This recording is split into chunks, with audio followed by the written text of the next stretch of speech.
All right, today we're going to jump into a really fascinating ancient story. It's all about a young seeker, a whole line of wise teachers, and, one of life's biggest questions. How do we actually find wisdom? So let's get into it. So the story kicks off like a lot of these great quests do, right? You've got one person on a mission, a young pilgrim, and he's totally driven by this one question.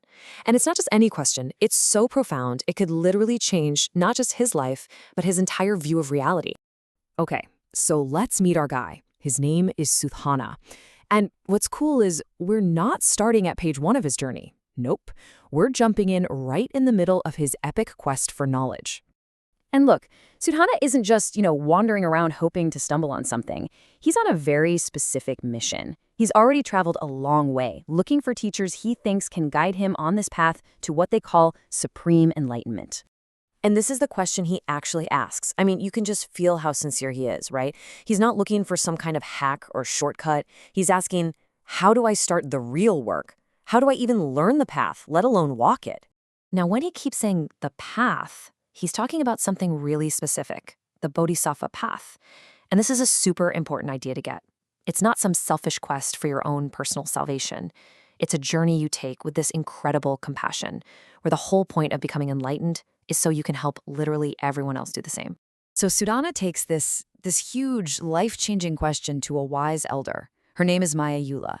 He specifically sought her out because he really believes she's got the answer he's been searching for. And the way he approaches her says it all.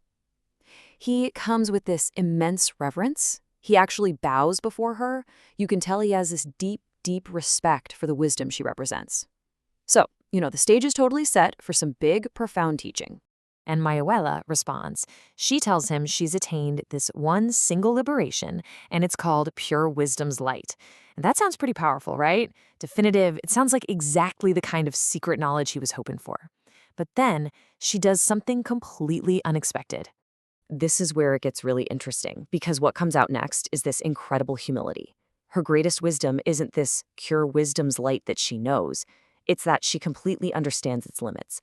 She's basically saying, look, I know this one thing, but how could I possibly know or even talk about the countless paths of all the great bodhisattvas? It's a total twist.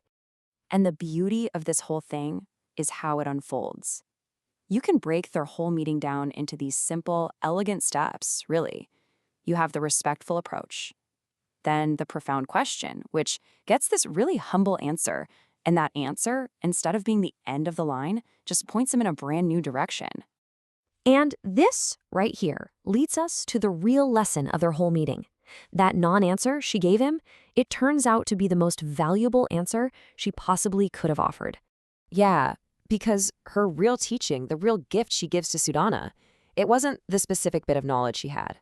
It wasn't the secret to pure wisdom's light. It was the wisdom she pointed him towards. I mean, this just illustrates the point perfectly. She doesn't give him some abstract philosophy to chew on. No, she gives him clear, actionable instructions. His answer is to go on another journey, to ask another question of another teacher. She literally gives him the next step on the path.